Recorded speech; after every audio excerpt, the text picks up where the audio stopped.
Hello back everyone. So throughout this session we're gonna discuss about JavaScript functions.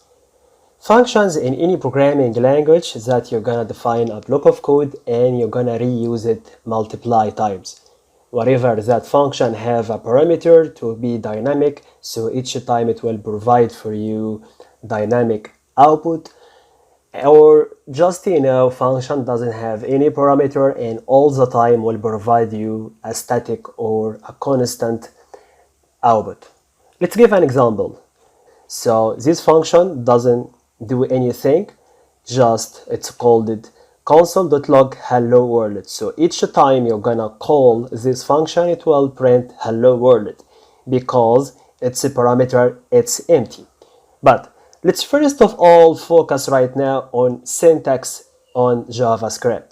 How you're gonna define the function on JavaScript. And the name of the function, in my case, I called it my function.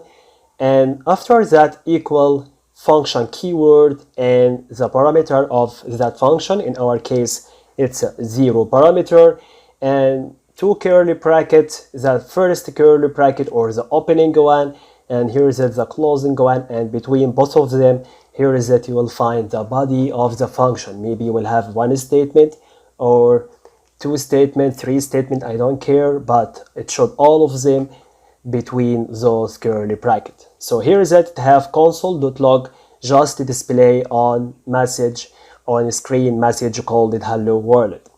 Alright, but how can you call this function? Here is it the same. I'm calling my function by telling him, hey, my function.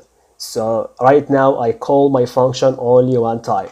So it will display on screen just one time hello world. If I say my function twice, it will say twice hello world, and etc.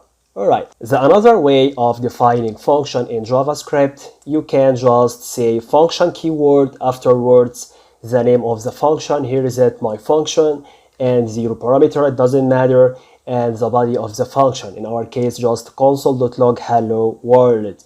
And as well I'm calling my function by calling its name.